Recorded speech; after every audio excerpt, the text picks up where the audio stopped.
Good morning, everybody. It's great being with all of you. I wish we were closer virtually in your class, but I'm so glad that I have this opportunity to talk to you, and it's really exciting for me to talk a little bit about Afghanistan, about Afghan kids, about school in Afghanistan, and also more importantly to answer some of your specific questions to start with, I think I will just tell you a little bit about myself, which also give you an idea about my country, Afghanistan, because you hear a lot. Do you have the slides? Oh yes, here. Right. So we're gonna, with this guy, we'll just go right like that. Okay. There we go. So when you hear about Afghanistan, is usually war-related news, but the war and that's going on in Afghanistan, it's a relatively new phenomena. The country has been around for many years, and if I tell you actually about myself and the school that I went to, you can get a picture of how Afghanistan was before the war. I was born in southern Afghanistan, then I moved to the capital, Kabul, and I went to a French school, a French lycée. So everything was taught in French, which was very cool actually, and I got to learn French when I was very young. And it showed that there were really good schools available in the country. After going to the lycée in Kabul, I went to law school in Kabul. Again, we had very good universities back then.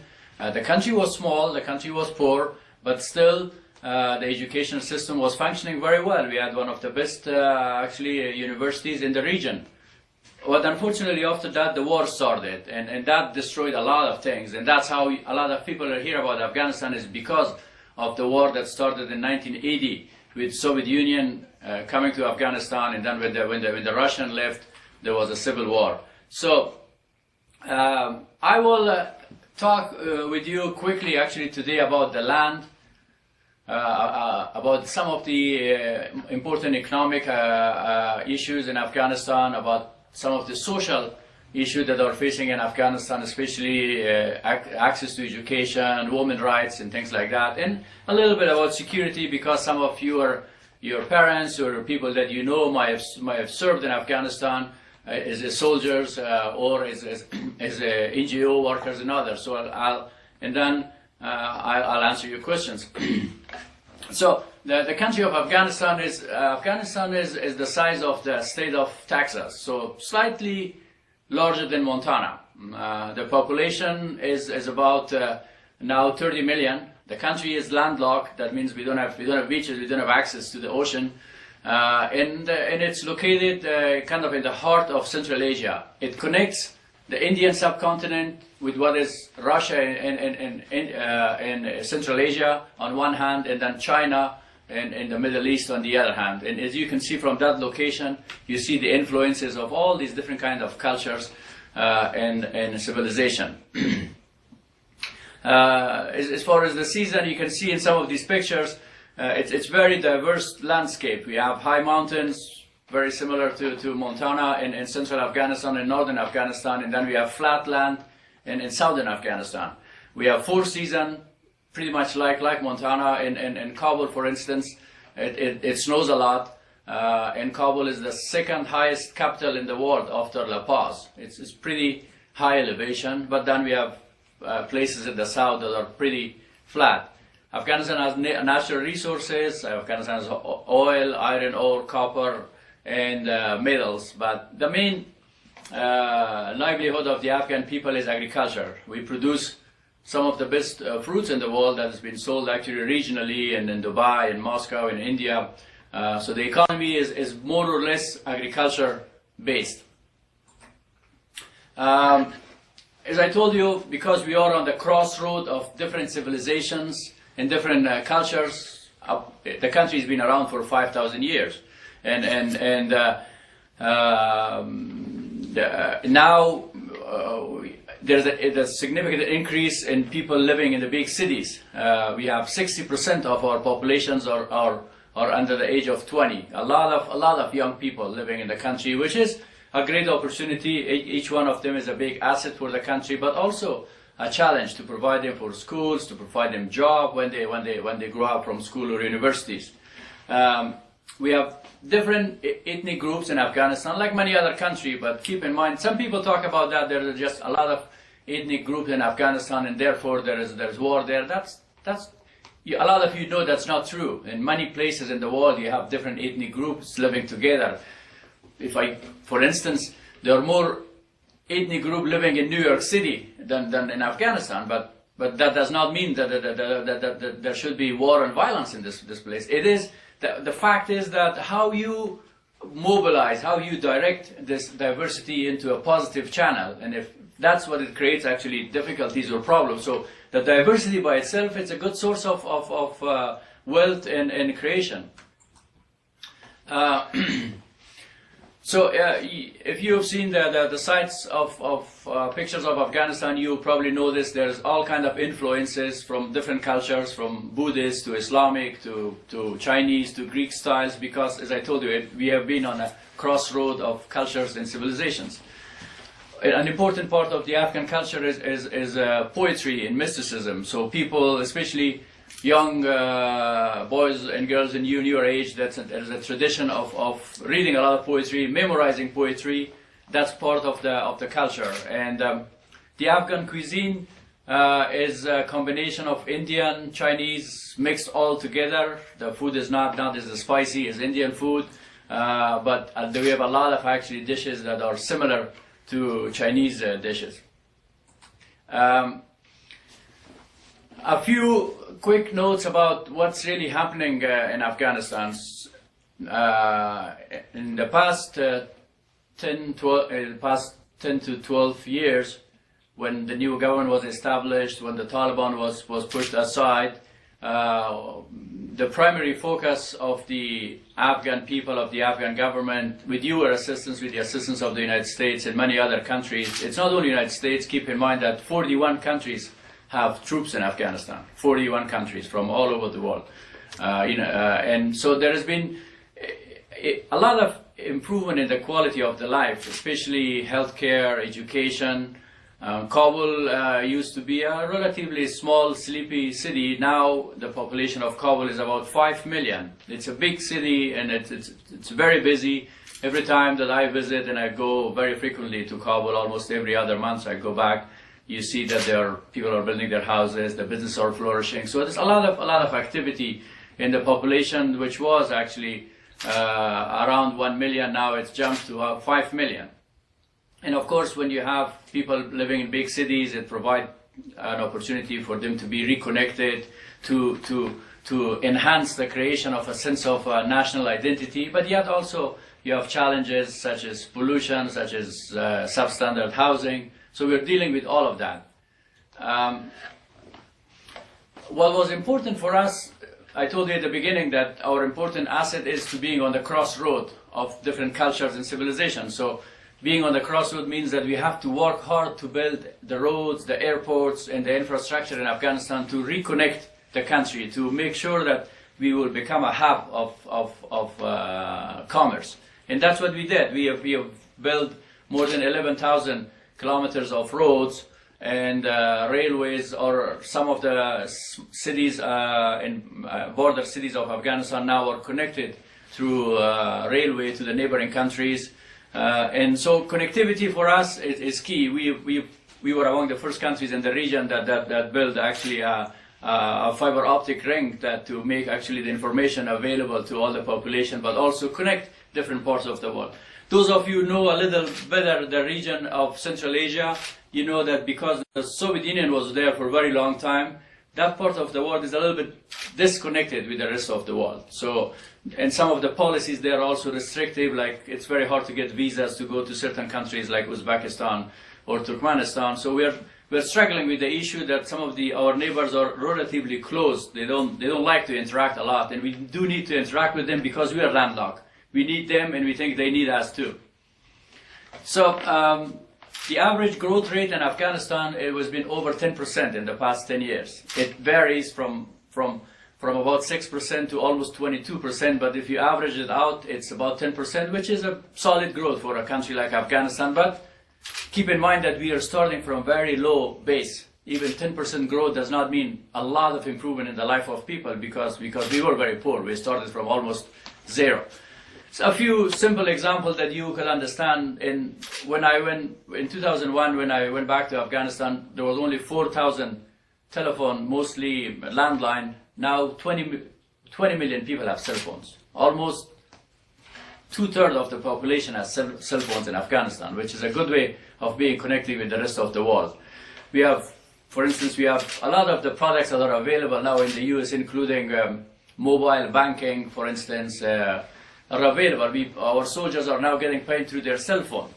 So some of the technologies are transferred there quickly, and which is good. And again, it's so great to use the technology for someone like Afghanistan from all the way other parts of the world to talk to you guys.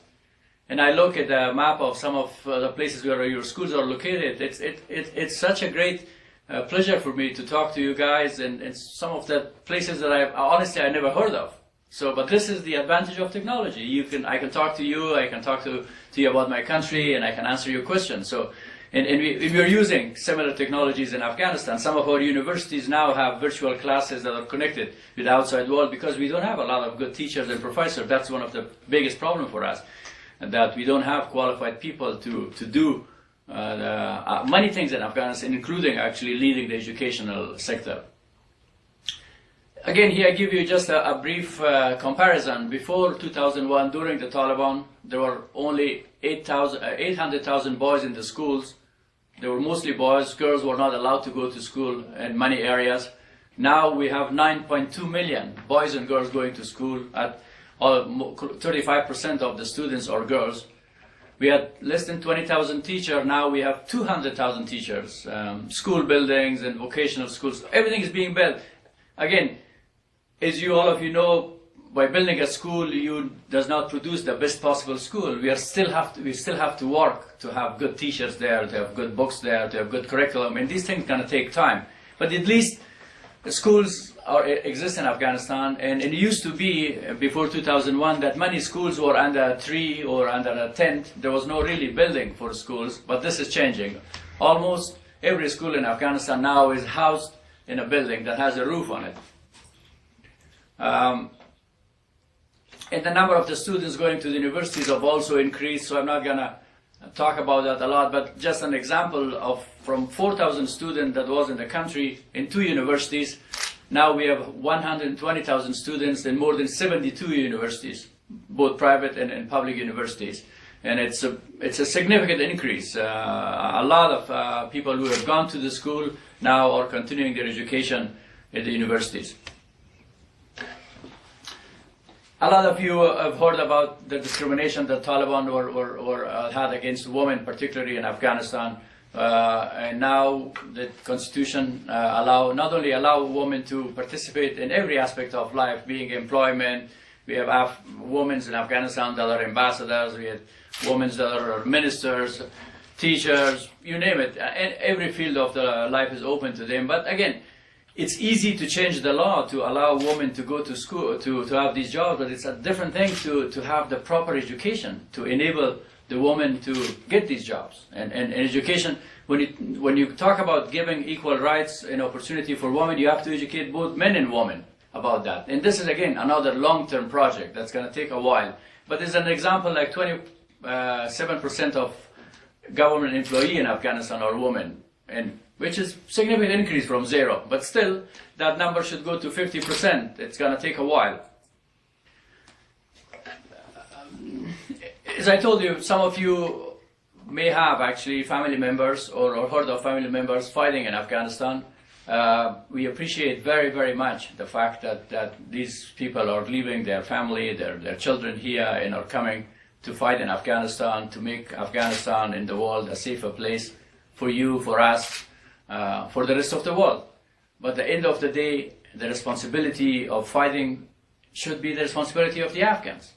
There is no shortage of courage in Afghanistan that people don't want to do this themselves. There is shortage of skills. We never had actually a properly trained army and police force. And now, again, with your help and help of many other friends in Europe, we are building our police and army. Here you can see in a graph actually behind me that we have now actually about 185,000 national soldiers in Afghanistan trained. We started from 0 10 years ago. We didn't have any any professionally trained soldiers. Now we have 185,000 soldiers. And these soldiers will fight the Taliban, the terrorists, and all the other bad guys. And there will be no need down the road, hopefully, for your soldiers to fight in Afghanistan. They're welcome to stay if they want to, but the responsibility of the fighting should be carried by us. And we are doing this. We are ready to do this. And in this chart, you can see how the number of the Afghan soldiers is increasing. Same thing, the number of the police. We didn't have any police officer, professionally trained police officer in the country. That's why there was so many lawlessness, there was drugs, there was criminal elements, Taliban and other. And this is changing. We have now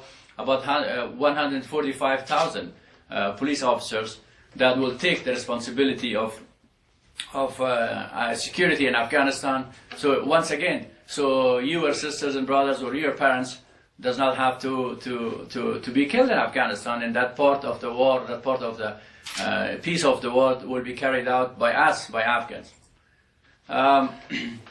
I would like to just conclude on and then answer to your questions, and also ask actually a few questions from you if there is time and technically the possibility. First and foremost, the Afghans appreciate very much the fact that you're supporting them, both in the term of presence of the U.S. military, but also personally. I was talking with my friends in here. I was one of my best memories were when I traveled to a very small school in a very far away part of the United States in Anchorage, Alaska. And the reason that I went there and I flew all the way from Washington is to say thank you to these kids in Alaska for raising money to build a school in Afghanistan. That's such a cool thing, that these kids in the world care about the kids all over the world. And end of the day, the peace of the world will depend on people like you connecting with people like my son or my children in places like Afghanistan. You guys will make the world a better place. We have to make sure that you guys connect with each other, talk to each other, and because all of you have much better ideas about the peace and stability in the world, and all of you are better educated, better informed. Like for instance, again, you in a remote school in Montana now you can hear directly about what's happening in Afghanistan. That's a great advantage. And then for me also, it's a great advantage to talk to you, to listen to you. So we have to work on that. And in Afghanistan, as I mentioned, country has completely changed. We have good schools, we have good educational system, good universities, but still we have a long way to go. The country was destroyed by 30 years of war. The Afghan security forces will take the responsibility of fighting the bad guys in Afghanistan. So your soldiers, the precious life of your soldiers is not sacrificed in Afghanistan. In a short, we have come a long way in Afghanistan, but we are not out of the woods. We still need your support, your friendship, and your commitment to get where we want to be. And many kids, when you connect to them, when you talk to them in Afghanistan in remote areas, what they hope for, what they want for their future is absolutely not different from what you want for yourself and for your family. Human beings are the same regardless of where they are. And so I would stop here, and I would love to hear actually and answer some of your questions. Okay, why don't we go ahead and start, let's see, can we start with more schools? Do you have any questions for the ambassador?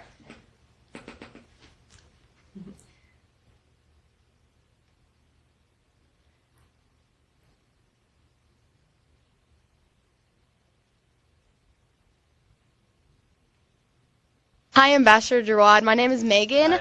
I have a question for you. How are you going to meet your energy needs if you have that many people in your country?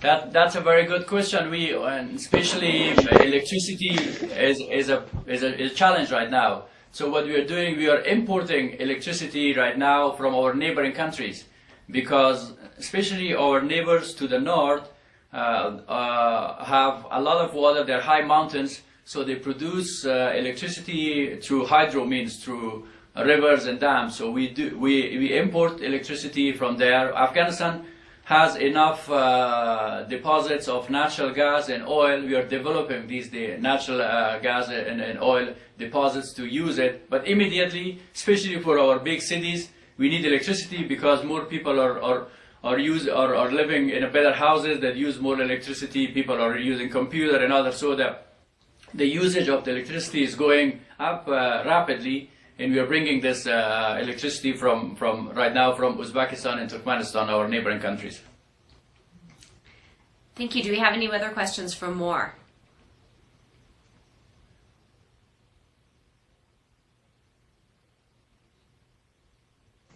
Hi, my name is Mark, and I was wondering what the ambassador does. Thank you. Thank you very much, Mark. When I left my job as embassy, I formed what is called Foundation for Afghanistan. But I think your question is what is the job of an ambassador, correct? Okay. Yeah. Okay, yeah. Well, an ambassador is the representative of the country in the United States, and what he does, he interact with the Department of State, with the White House, in case of Afghanistan, also a lot with the Pentagon, because there's a lot of soldiers in Afghanistan, but also talk about this country, travel to different parts of the United States. I traveled to more than 27, 28 states, and also try to get better understanding about this country, more support for this country, both from the United States government, but more importantly, also from the people. One thing that a lot of you should be very, very proud of is that in the United States, it's not only the U.S. government that is helping other people all over the world, it's the American people. American people are giving more money to charity and to non-profit organization than many big countries, just the private citizen of the United States. And this is something really good that exists, this spirit of giving and sharing. So as ambassador, you will travel also to universities, to foundations, to non-profit organizations, try to bring more attention and get more resources for your country. Wonderful. Let's move to Freud. We're going to go to Freud for a few questions. My name is Tim, and I have a question about the Taliban. What problems do you still have with the Taliban currently? The problem is terrorism. They are burning schools. They are putting bomb on the highways. They're killing Afghan people. So the problem that relates to the Taliban is security mainly. So they're trying to reverse some of the accomplishments in Afghanistan, especially.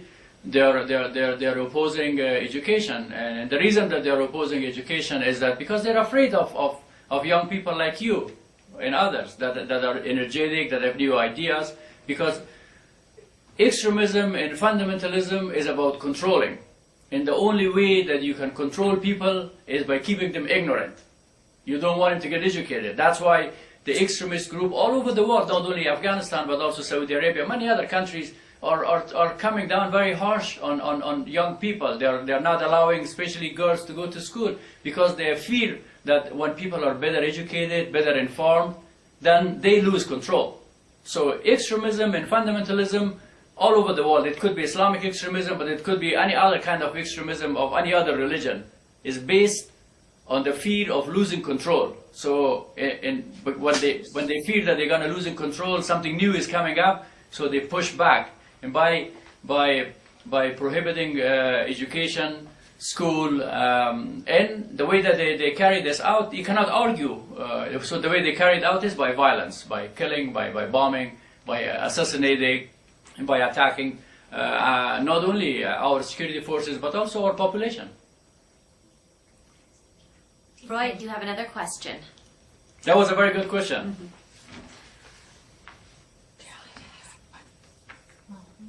No one? No. All right, let's go to Westby. Westby, do you have some questions for the ambassador? My name is Selena, and what were schools like when the Taliban were in power?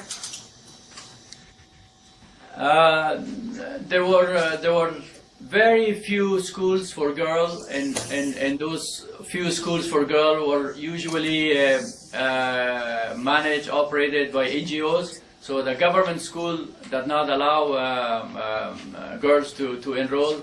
The curriculum was changed. Some of the modern curriculum that existed, such as computer, English, and other, they were taken away. So there was not a whole lot of school really operating in the country. There was very few of them, and with those schools that were operating also, the curriculum was very much backward. This is changing. We have in the past 12 years what we did, we started from first grade up to 12th grade. In each year, we printed new books and come up with new curriculum. So now after 12 years, we have a fully new curriculum from first grade to 12th grade with new books published. We have published close to 80 million books because we have so many now people going back to school. And all of these books have new modern curriculum. Wonderful. Westby, do you have another question for the ambassador?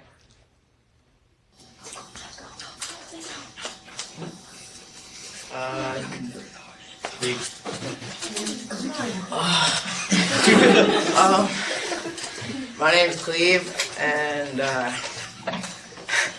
what would the experience be like if you visited a hospital there? A hospital where? In Afghanistan. Healthcare.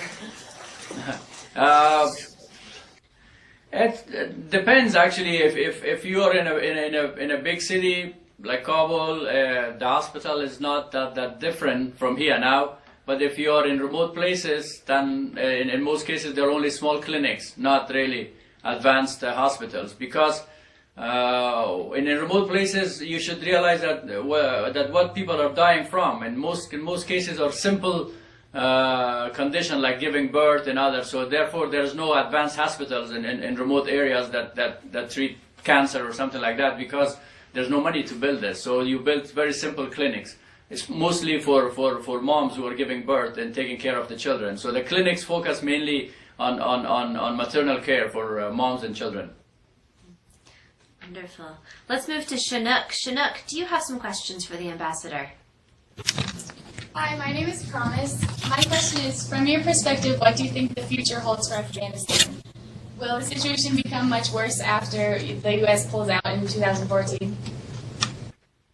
That's an excellent question. That's exactly the question that's in the mind of many Afghans too. I told you of what is being accomplished, but yet at the same time, you know, and I know, and we all know that we are facing an enemy like Taliban.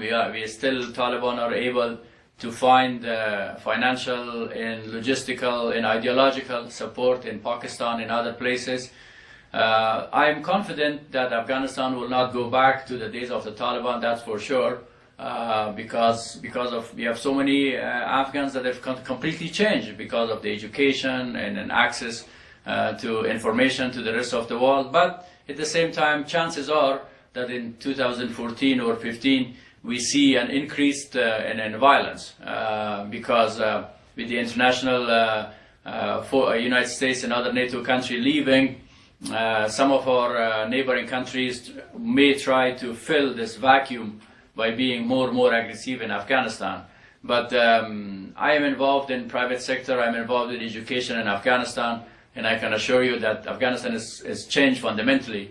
And there will be more violence, but at the end of the day, Afghanistan will come out actually is a much more better place and more prosperous country than it was. And all of it, and I emphasize that all of it because of access to better education and also being connected with the rest of the world. Just an example I give you, we send 4,000 students each year to foreign countries for higher education, like India, Turkey, and other. I bring some of them to the United States. So all these kids, when they are exposed to the rest of the world, when they go back, they're not going to actually submit to the rule of Taliban. Thank you. Chinook, do you have another question? Yeah. Can a person in Afghanistan convert from Islam to another religion without persecution? Do you have religious freedom? Yes, that's a very good question. There were instances in the past that create some media coverage. If you look at the history of Afghanistan, we have the Marxist regime in Afghanistan. There were Afghans who really left their religion completely, become atheists and other. We have Hindus, we have Sikh, we have other religion in Afghanistan. We had actually a Jewish community in Afghanistan. Unfortunately, a lot of them left because of war, but still some of them are keeping in contact and helping actually with others. We have rebuilt some of the historic sites that existed in Afghanistan for other faith. The issue of conversion, that's a touchy issue for Afghanistan, because the reason for that is that the Taliban and Al-Qaeda and other are sometimes using a wide propaganda of saying that the international forces, Americans, NATO countries, have come to spread Christianity into Afghanistan, which is ridiculous. It's nonsense. But as you know, one part of the enemy strategy is not only killing and bombing, but also giving misinformation and disinformation about the intention of the United States, the rest of the world, of Afghan. So there we have to be careful. So not to give them a reason that says, look, we say so, and that's the reason, because as I told you, the main tool that the extremists use is ignorance of people. So you can always find some ignorant people and it says, oh yeah, the rest of the world, NATO is here to convert people, while NATO is not there to convert people. This should be a choice by an Afghan of if you want to stay Muslim or if you want to be whatever you want to be. But we have to be careful not to give actually a propaganda tool to the enemy. That's why in the past it's not publicly encouraged or something like that, in order not to encourage the enemy to use this as a propaganda tool against all of us, both Afghans and the rest of the world.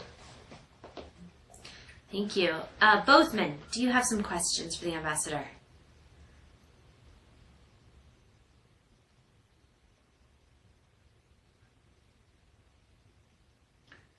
So now a question for me, does any one of you has a personal connection to Afghanistan, like having a parents or a brother or sister serving in Afghanistan or visiting Afghanistan or being in Afghanistan now or in the past in 60s, 70s?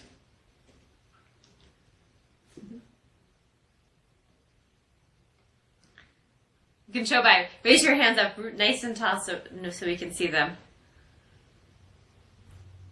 Wow. Very good.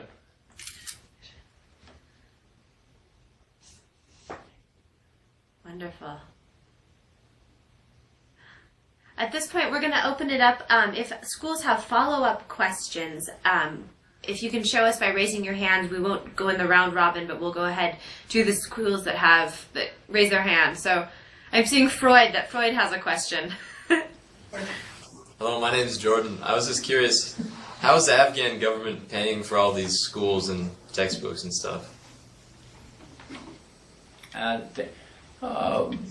Part of the money is paid by our own revenue, actually, which is mostly based on taxes and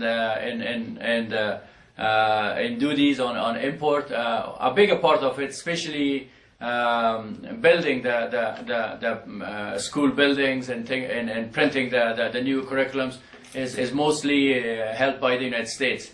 Just USAID actually has built 3,500 schools in Afghanistan, which is a significant contribution. But again, when you talk about the school, you need a hardware and need a software. The hardware is like the school, the books and the desk and the teacher. But the software is the knowledge, the experience, the expertise. So it took a lot of money to build the hardware, the real infrastructure, the buildings.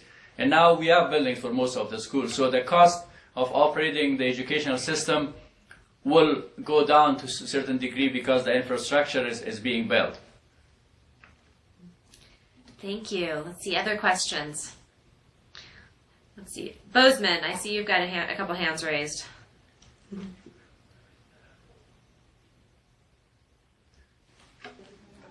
Okay, Caleb, I've got a question for you. You said that the Constitution gave women rights to jobs and education, but is there any other outside pressure that is repressing these women's rights, or are they rising up to seize the opportunity?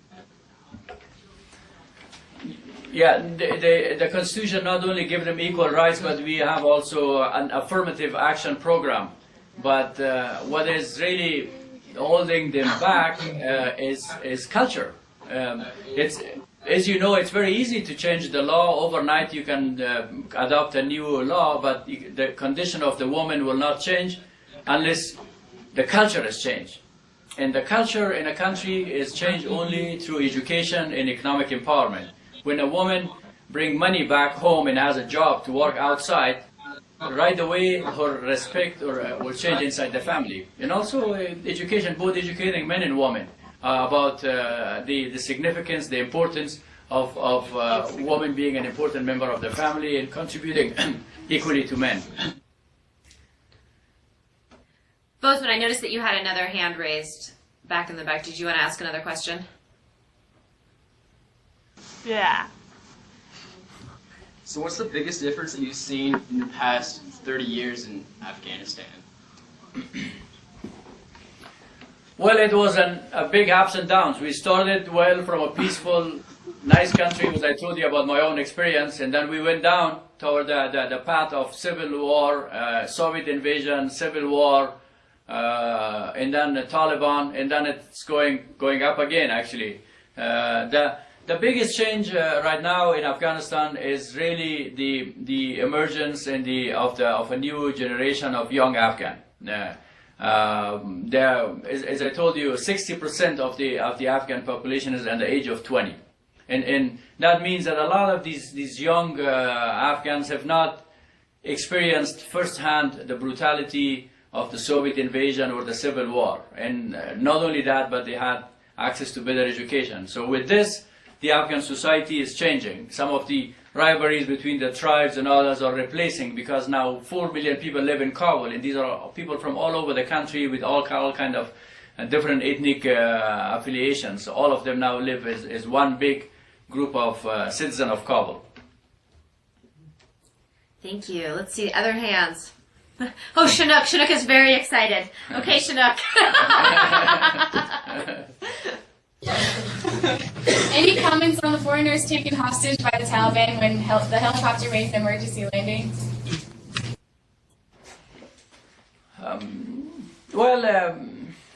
Taliban's are trying to again do whatever they can to discourage the rest of the world to help Afghans. And one cowardly way of doing that is to target NGO workers or other volunteers who are coming to Afghanistan to help out. Most of them are traveling to different parts of Afghanistan where most of the assistance is needed. So they do target both Afghans and international NGO workers, government employees, just to create an environment of fear and terror. As you know, terrorism is about creating an environment of fear and uncertainty. So they on the short term, that has an impact, but on the long run, the only way that you can gain the support of the people is by giving them a hope, giving them a direction, not actually by terrorizing them. You can force them into submission for a short time if you terrorize them, but on the long term,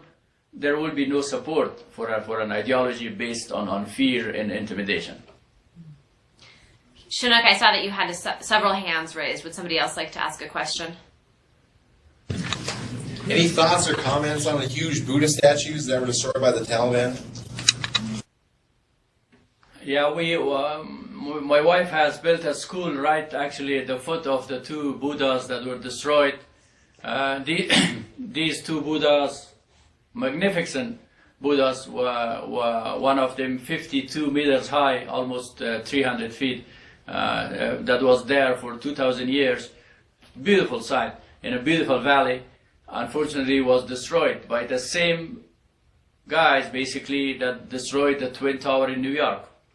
The twin Buddhas were destroyed a week before 9/11. Like a week later, they bombed the Twin Tower. So there is a similarity when of targeting civilization, peace, and peaceful population and that there you can see that similarity. It's very there's been plan actually to rebuild these Buddhas. It's very hard to do this.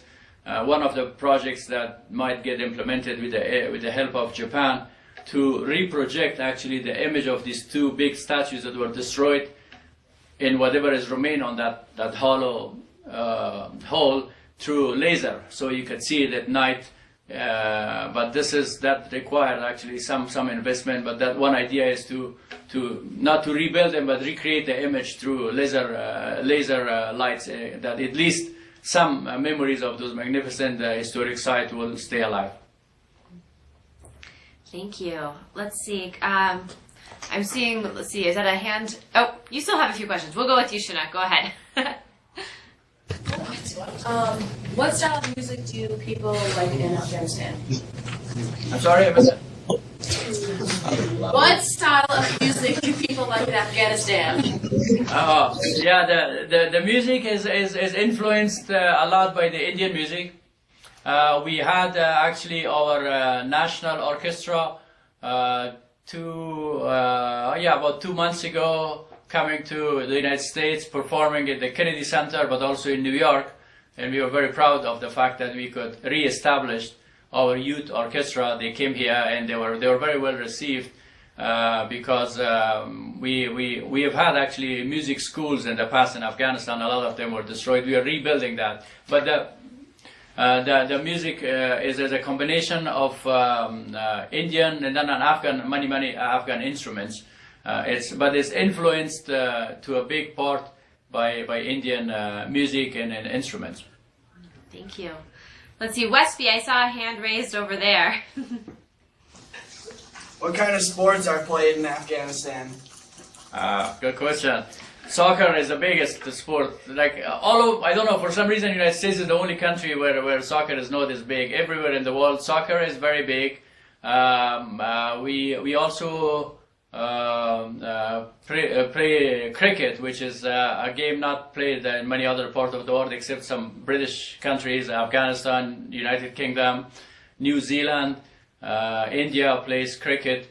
The traditional games of Afghanistan is a very famous game played on the horseback called bozkashi, which is similar to polo but a lot more rough. You basically two teams of any number, it could be from 5 to 50 players on each team. They try to actually carry a heavy weight. Sometimes it's a sack full of sand. Sometimes it's a dead goat or something like that. To go around the circle and then put it in go around the flag and put it in a circle. It's a very tough game, and again, the more refined version of that is something like polo. But horseback riding is popular, especially in northern and central Afghanistan, both for children, but also for it's a tradition of raising and having horses. But these are the traditional games. The new modern games are soccer and cricket. Thank you. Freud, I saw a hand raised. Hi, I'm Janessa Perano. I'm actually the Alder teacher. How have relations changed with Pakistan since the death of Osama bin Laden, or have they? Doesn't change much. We were always saying that Osama bin Laden is Pakistan, and Pakistan was always angry about that. We proved to be right on that. Our president right now actually is in Brussels in meeting with the army chief of Pakistan at the residence of U.S. ambassador in Brussels, trying to overcome some of our differences. But as you know, it's tough. It's not only with us. Since 9/11, any terrorist attack anywhere in the world, including the Times Square bombing, London bombing, Mumbai bombing, Spain bombing in Madrid, they all have been connected to Pakistan, and that's a big problem for Pakistan and for us, and they have to do something about that. It doesn't look like they're doing much about it, and we are paying a heavy price for that. I think not only we and you and the rest of the world, even the Pakistani people are having a heavy price, because the Pakistani Taliban now are killing also a lot of Pakistanis. You have heard the stories of Malala, this very courageous young girl that that built schools and others, and Taliban shot her actually in the head, and fortunately she survived. Now she's on the back of the Time magazine, a very courageous lady. But that's another example of how everybody, including the people in Pakistan, are having a price for the wrong policies of the Pakistani government and military. Thank you. Bozeman, I saw a hand raised. Go ahead, Bozeman. Yeah. What are things that students in the United States can do to help improve the education in Afghanistan? Money, you can. There are many organizations that are helping schools in Afghanistan. One of them is Foundation for Afghanistan, an organization that I am leading. But there are many other. You can start a pen pal program, talking with some kids in Afghanistan, figuring out what's their life, what are their problems, what are their challenges. You can raise just awareness, read more about the country, be better informed about the country. But also, most important thing is really you can donate books that you don't need. You can donate, raise money and adopt a school. And in the past it happens that particular schools in here adopt like a sister school in Afghanistan, and then try to help them out with whatever they need. It could be used computer, it could be books or whatever. That everything is really needed there when you think about it. So that's one way. You can do it in personal level, people to people, or you can do it in the school, at the level of the school. Thank you. Let's see. Chinook, I see you have your hand raised. What will you miss most when you leave the United States? I'm sorry, Emma said. What will you miss most when you leave the United States? The opportunity that exists in the United States for everyone, the freedom that exists. Those you are very fortunate living in this country, and when someone say that, it might sound very cliche, but in many parts of the world, when a mother is giving birth, she's not sure if she's going to survive. She's not sure if her child's going to live. When a dad is going to bed at night, he is fearing that the secret police or the Taliban or someone might knock at the door and kill him and his family. So the freedom, the safety, the security that exists in this country is the best. But more important, what is unique about the United States is the fact that people here care about the rest of the world. I was in Florida in a fundraising event, and I asked they were raising money to fight breast cancer, and I asked them, again, a private organization, and I asked them how much is the target. They said $1 billion. Nowhere in the world ordinary people will give something like $1 billion for a cause. That's only in the United States. So there are many things that makes the United States a very, very unique country. But the most important thing is opportunity and freedom and safety. Thank you. We have time for about 3 more questions today. So let's see if you... I see Freud. Freud has their hand raised. Go ahead. My name is Cassandra. Have you ever had an assassination attempt on your life? And if you have, what was the reason? Was it for an action of yours, or what? No, when you live in countries, places like Afghanistan, when you have a program, when you have an agenda, when you want to change the life of people, it's natural that the enemy, the Taliban and others, will target you. But that's part of the life. When you are when you're carrying your duties, when you are in action, that's the least in your mind. You don't care about that. That's a kind of a threat that many people who serve actually their country, their people, are facing. So you will not be discouraged. Honestly, when I'm in Afghanistan and I travel and there's like a bombing or something, usually my friends from the United States are the first that call and says, "Are you okay?" But for us, being in Afghanistan, being used to that, that's not a big deal. It's not a big deal. We're not going to stop our life. We're not going to stop our activities because somebody is threatening us. We are not. This is a very cowardly thing to do, because that's exactly what the enemy wants us to do. So, and especially once you are in action, that's like a sport game. When you are in the middle of like a hockey game, you really, being injured is not big in your mind. It's really winning in competition. So that's pretty much the same. When you are serving a good cause, nothing is going to stop you. And I told you many times, my friends from the U.S. would call me when I am in Kabul or in the provinces in Afghanistan when they hear about some attack or something. But we don't notice it. We don't stop our life because of that. Thank you. See, I wanted to just check in with more we haven't heard from you in a while. I wanted to make sure that we weren't leaving you out. Do you have any questions? Hi. No, we have switched classes and have a new group, but thank you very much. I think we're okay. Thank you. All right. Let's see. We have two more questions. I see a hand up in Freud again. So let's go back to Freud.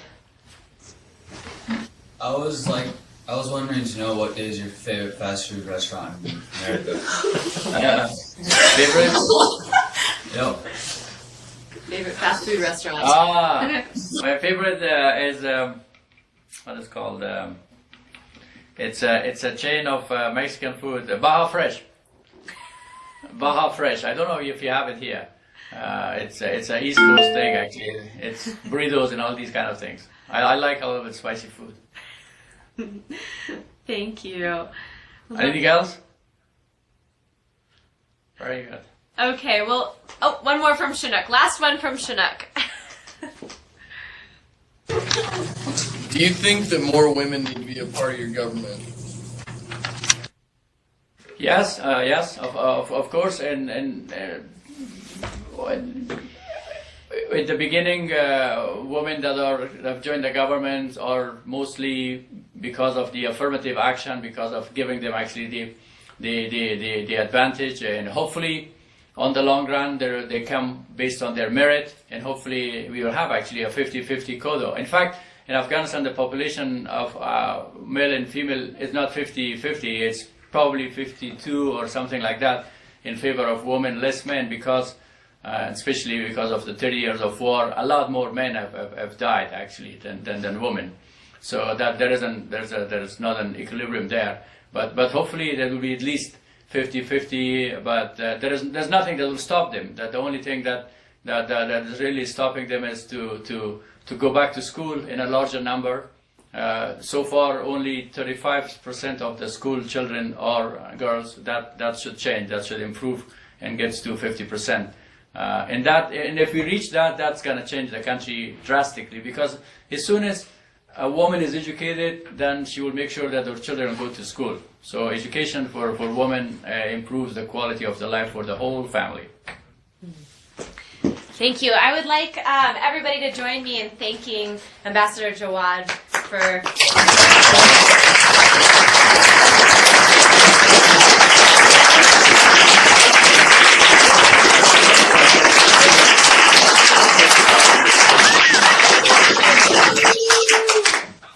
One last thing, actually, all of you can find me, can write me, you can look me up at Facebook, say Jawad, you can, I'm on Twitter, and also if you can look up Foundation for Afghanistan, send me emails, or if you have questions, if you want to stay in contact, would love to stay in touch with all of you.